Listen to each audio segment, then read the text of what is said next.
Selamat datang teman-teman di channel saya. Semoga teman-teman di sana dalam keadaan yang sehat dan bersemangat. Nah, sebelumnya perkenalkan saya Gede Agung Ramanda Pinangguh. Dan pada video saya kali ini saya akan menjelaskan sedikit mengenai cara dalam mengolah, menyajikan dan menganalisis data hasil penelitian menggunakan metode statistika deskriptif. Jadi, bagi teman-teman yang masih bingung mengenai metode statistika deskriptif, mohon simak video ini dengan seksama sampai akhir. Baik, tanpa menunggu berlama-lama lagi, langsung saja kita bahas. Nah, di sini kita akan menggunakan software Microsoft Excel dan saya sudah memiliki data-data hasil penelitian untuk mengetahui pengaruh kelembaban udara dan intensitas cahaya terhadap laju pertumbuhan kecambah selama 1 minggu. Pada tabel, bisa dilihat terdapat 6 pasang sampel yang masing-masing mendapat perlakuan berbeda-beda. Baik, kita lihat masing-masing sampel memiliki penamaan yang berhubungan dengan perlakuan yang diterapkan terhadap sampel tersebut. Contoh, kode K menunjukkan kelembaban udara yang diberikan terhadap sampel tersebut. Kode K1 untuk sampel yang diletakkan di dalam kardus rapat tanpa lubang. Kode K2 untuk sampel yang diletakkan di dalam kardus rapat berlubang dengan mangkok air di bawahnya. Dan kode K3 untuk sampel yang diletakkan di ruangan tanpa ditutupi kardus. Nah, selanjutnya ada kode I yang menunjukkan intensitas cahaya yang diterapkan terhadap sampel tersebut. Nah, kode I1 untuk sampel yang ditempatkan di tempat yang terang dan I2 untuk sampel yang ditempatkan di tempat yang gelap. Contoh, pada sampel K1I1 yang menjelaskan bahwa sampel mendapat perlakuan yaitu diletakkan di dalam kardus rapat tanpa lubang dan ditempatkan di tempat yang terang. Berikut adalah tinggi kecambah yang diukur setelah selama seminggu mendapat perlakuan tersebut. Nah, untuk menghitung jumlah, langsung saja kita gunakan formulasi yaitu sama dengan sum, kurung buka, blok 2 data yang mendapat perlakuan yang sama, lalu kurung tutup dan tekan enter. Nah, kemudian untuk rata, formulanya adalah sama dengan average, kurung buka, lalu kita blok 2 data yang mendapat perlakuan yang sama, kurung tutup, lalu tekan enter. Lalu untuk standar deviasi, formulasinya adalah sama dengan stdef, kurung buka, blok 2 data yang mendapat perlakuan yang sama, kurung tutup, lalu tekan enter. Nah, dengan demikian, kita sudah mendapat data jumlah, rata tinggi kecambah, dan standar deviasi dari sampel yang mendapat perlakuan K1I1. Untuk memperoleh data dari jumlah, rata tinggi kecambah, dan standar deviasi dari sampel yang lainnya, langsung saja kita blok jumlah, rata tinggi kecambah, dan standar deviasi dari perlakuan K1I1.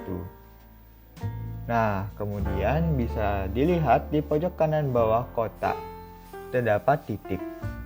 Lalu arahkan kursor ke titik tersebut sampai berubah menjadi tanda tambah dan drag sampai ke bawah, yaitu ke baris terakhir atau perlakuan K2I3.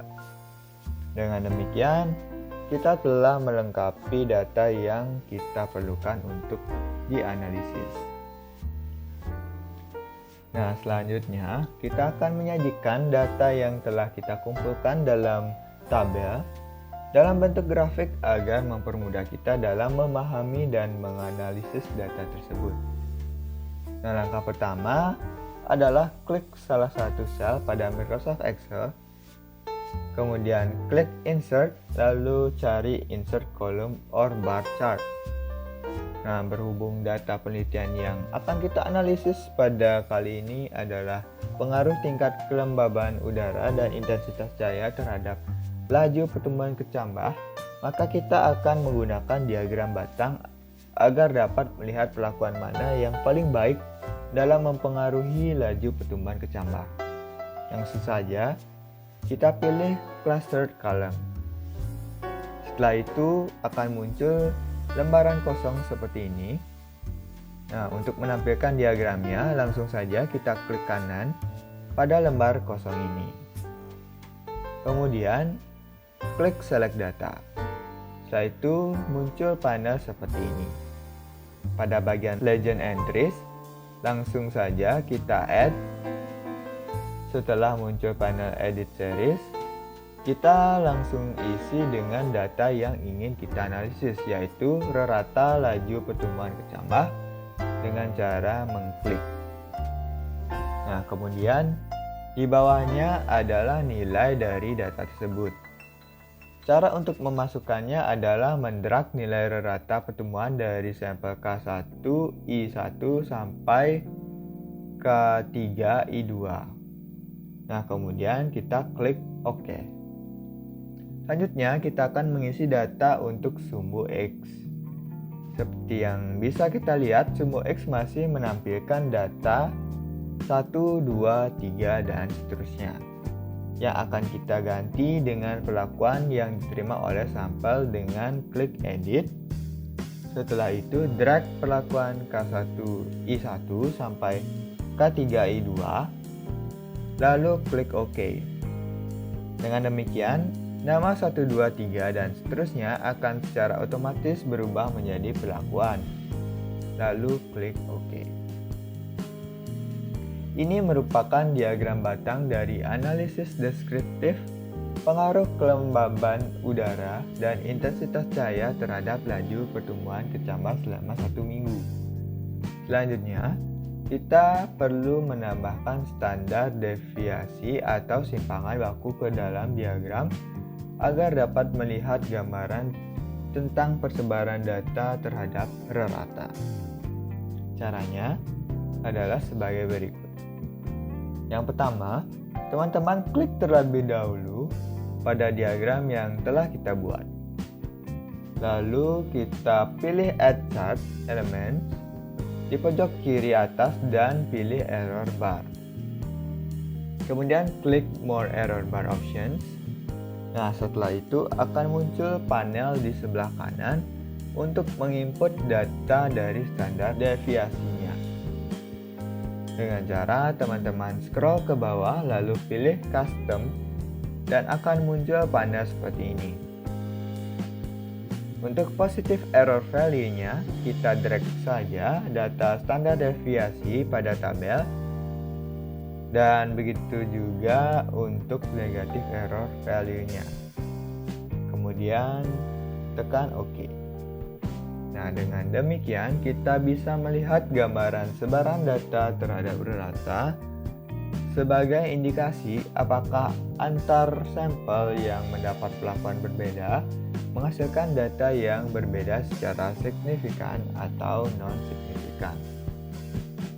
Untuk memberi tampilan tabel agar sesuai format jurnal atau skripsi, bisa kita edit seperti ini.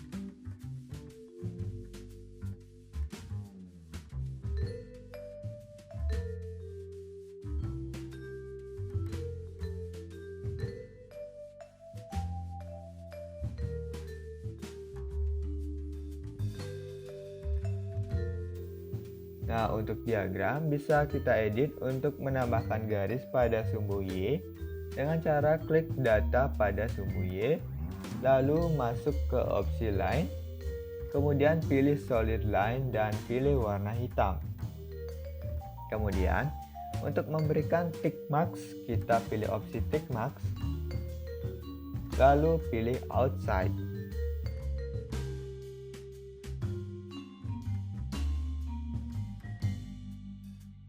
untuk menambah keterangan pada sumbu X dan Y, kita masuk ke desain, di pojok kanan atas lalu ke opsi Add Chart Elements, lalu pilih Axis Titles.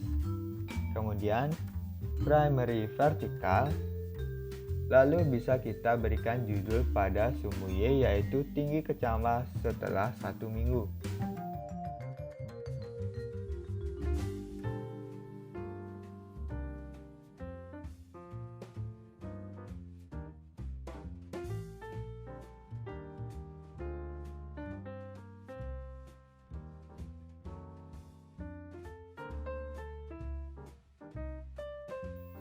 Lalu untuk sumbu X, sama seperti sebelumnya, kita pilih opsi Add Chart Elements, lalu pilih Axis Titles, kemudian Primary Horizontal, lalu bisa kita berikan judul perlakuan.